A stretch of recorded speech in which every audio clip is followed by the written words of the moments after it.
முதல்ல கூகுளில் போயிட்டு Tnreginet அப்படின்னு டைப் பண்ணுங்க. டைப் பண்ணதும் வரக்கூடிய முதல் ரிசல்ட்டை கிளிக் பண்ணீங்கன்னா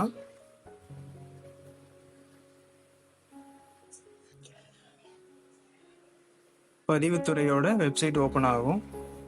அதை இங்கிலீஷில் மாற்றிக்கோங்க. ஆல்ரெடி நான் யூசர் ஐடி கிரியேட் பண்ணதுனால யூசர் ஐடி பாஸ்வேர்டு இருக்குது, லாகின் பண்ணிக்கலாம். இல்லாதவங்க யூசர் ரெஜிஸ்ட்ரேஷன் அப்படின்றத கிளிக் பண்ணிங்கன்னா புதுசாக ஒரு யூசர் ஐடியை கிரியேட் பண்ணிக்கலாம். சிட்டிசன் கிளிக் பண்ணிவிட்டு யூசர் நேம் அண்ட் பாஸ்வேர்ட் கொடுத்து திரும்பவும் கன்ஃபார்ம் பாஸ்வேர்ட் கொடுத்து உங்களோட யூசர் ஐடி அண்ட் பாஸ்வேர்டை கன்ஃபார்ம் பண்ணிக்கோங்க.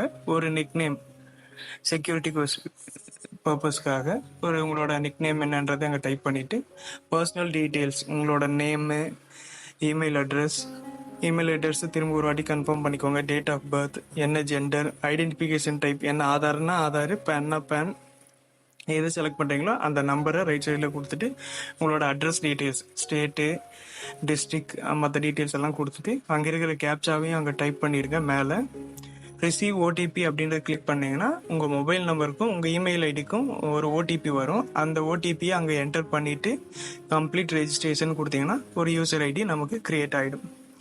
யூசர் ஐடி க்ரியேட் பண்ணதுக்கப்புறம் லாகின், யூசர் நேம், அந்த யூசர் நேமையும் பாஸ்வேர்டையும் போட்டு லாகின் பண்ணிவிடுங்க.